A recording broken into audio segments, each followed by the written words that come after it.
Mamuka se muri yeZimbabwe nhasi musi weMonday musi wa13 October gore rino ra2025. Mashoko edu ekutanga ndinoti tine urombo nevanhu vashayika pamugwagwa patsaona pabhazi ranga richienda kumusha. Ndopanonetsawo futi kukwira zvimabhazi zvemanyasarandi izvi. Andi munoziva kuti ndobva ndatongotaura. So tine maZimbabwean akawanda arasikirwa neupenyu ipapo. Makatarisa palist apo pamapeji munotoona futi kuti tine rimwe timu futi remanyasa, mabumbwa, mabranda emabwidi. Vana bhanda vari papa, muri kuona, look on the numbers, on the bottom of the numbers. Munotoona ana gomana, mabranda emabwidi. That is not what I'm going to talk about. But ndoda kuti ndingokuudzai mimi vechibwidi nemabranda aya. Kuti ani muri kuona kuti nemiwo makutofofu futi kufanana nesu. Muri kuzviona? Ndoda kukuudzai mimi mabranda kuti muri kuzviona here kuti nemiwo makufa kufanana nesu. Ndimwe munomboganza, zvokuganza ndo zvenyu.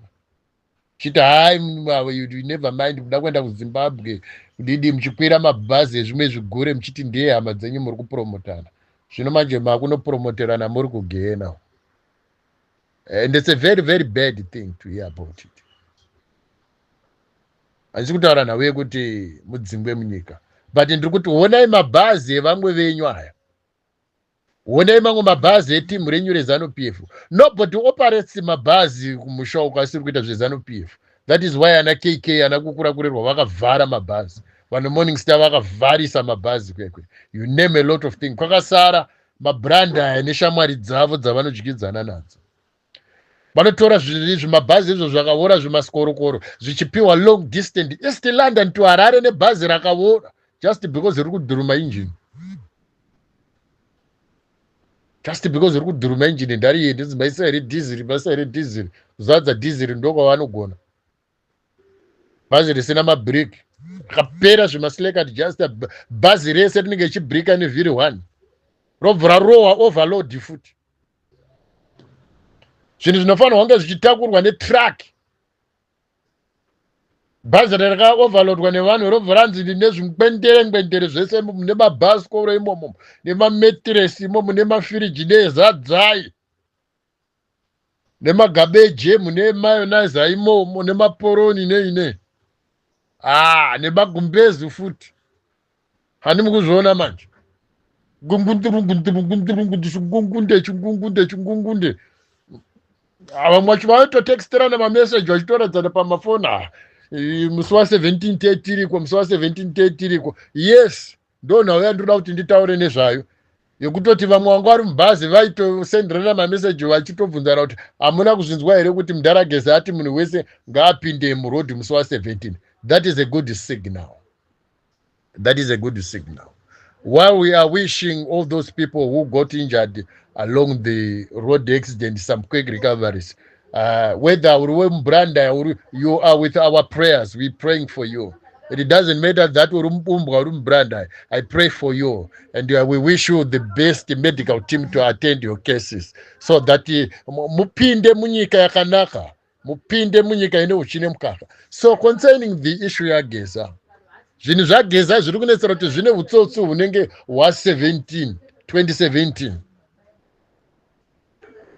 Hawakamanikidzira pinda zvinhu zvatoita Mugaba akaenda zvinhu zvatoita vakati tatora mabhegi emari kumba kwanakasikwere tazotora mari kumba kwaMugabe tazowana mari yakati kwakati nekwakati mari yachatombozoti yakaindepi. Tobva ndabvunza inini ndikati game riri kutambwa panapa here rekuti tiri kunzwa zvekuti tazobata mabhegi emari vanhu vanga vachita uroi. Iye Ichwenga ari kunzi ngaapinde. He was one of the leaders. Aiannounce nevanhu vake ane timu revanhu vaiannounce vachiti tabata mabhegi emari kwakati ndinganga achita urori tabva tabata isusu nemasoja mabhegi emari yakati. Ndobva tati titumirei mavhidhiyo, titumirei mapicture ematsaga emari. The very person here akati disappointa pakusaburitsa evidence today is the very person atiri kunzi bvisei Mnangagwa tumisa. Okay, fine, that is good. Musi wa17 une fine. Muri kuti munhu wese ndaapinde. Tabvunza isusu mubvunzo very simple. Hatisi kuda kuti kuramba tichiitwa sevana vadiki sevanhu vakadzungaira sezvinzodzo kunzi vanhu ndavabatani.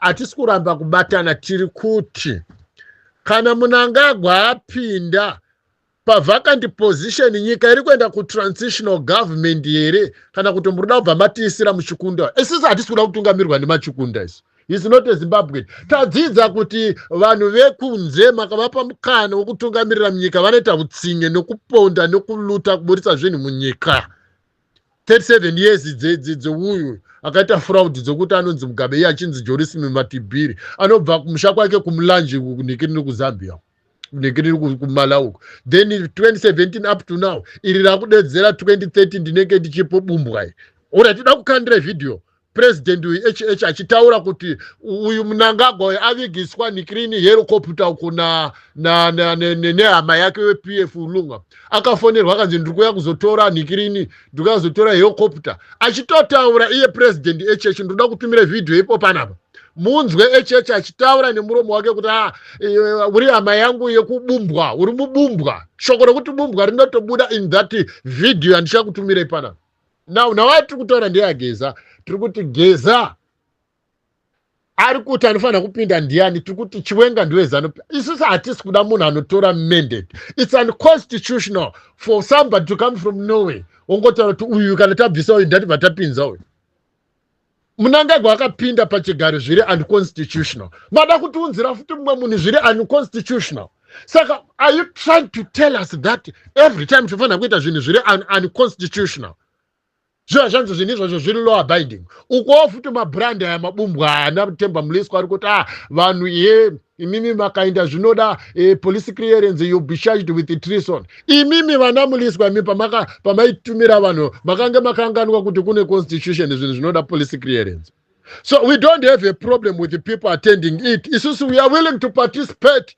inini ndiri kutaura I am willing to participate inini ndiri kutaura Jeff Judah Usana I'm willing whether pane 4 days pane mukana tiri kutaurirana zvinhu zvinguva iripo inini I'm willing to participate but I don't want to participate pane zvinhu zvechitsotsi and this is stupid rekuti ndatanga tazomubvisa tozozviona ndo zvakaitwa Tsvangirai 2017 Tsvangirai akanzi tinhira vanhu murodhi tozokuona kana chinga tapedza tozodiscassa vachangopedza vanhu vakatanga kudedzera kuti chinhu chedu ndana Temba Mliswa I repeat ikono zvipani mangu masipatira kuti nokuti zvinhu zvaoma zvaomera munhu wese zvaomera munhu ndo zvaakaudzwa akatsvangirai kuti zvinhu zvaomera munhu wese ndatibatanei tozotaurirana tadii ndatipedzei kuvhuya mombe mukahende tinovhima tiurai tovhuya todii kana chinge tapedza tozotaura nawo ekusheya tiri kutaura izvezvi hakuna investment even kana munhu achitenga mashares mukambani unogara watodzwa kuti mashares wakatenga percentage yakati mashares you are going to have something zvakati musatinhire vanhu kunoparticipate pane zvinhu zvavasinganzwisise gore ra2000 pakaitwa referendum Morgan Tsvangirai akafurirwa nemalawyers mabrandi aimabumbwa mabwidi anga akamutenderedza kuti udza vanhu vatovhoti no Mugabe akuti ndinoda kusiya chigaro ichi but there is too much executive powers nokuda kwekuti isusu type of president wedu wemunyika anonzi is an executive president saka takabvisa executive president aripo even Mnangagwa munhu achasikofanirwa achasikobata nyika yo for the meantime anenge ane ma-executive powers ainzi naMugabe they are too much they are excessive munhu iye anozonetsa kubvisa saka tinoda kuti tibvunze mudhara uyu iwe mudhara imbomira kupengereka iwe mudhara iwe imbomira kupengereka Gezewo chitaura zvinhu zvenhando taura because constitution yedu anditika inoti provide with an executive president kana tamubvisa uyo muruda kuti paspace pavacancy space pambopindani musati taurire zvekuti unzira muchikunda ndo patiri kunetsana ipapo munokumbana nemachikunda uko maforeigner moya muda kuti taura zvinhu zvemanga zvinhu zvekupenga panapa ndo zvandiri kuramba izvozvo ndo zvatiri kuramba vana kure vakadzimbira vakatiza vakabuda munyika vari kugara kuCape Town vaiziva zvavaita ikono zvimbukane mabrandi anoita basa rekuchekeresa vana munyika yese ari kurana zvimabhazi zvavo zvakahora futi zvisingaseviswa uda kuti taure shit imini budai pachena tiri kukubvunzai there's still 4 days we can push the whole nation into road. But imi makada kuramba mchida kuita ubenzi hwamunoda kuita tiri kuti itai pasine ZANU-PF muri kurambire kwenyu ana shiti dzevanhu. Takakuudzai kudhara kuti taurei kuti pasine ZANU-PF, mukangoti pasine ZANU-PF nyika yese inobuda inopinda mumastreet.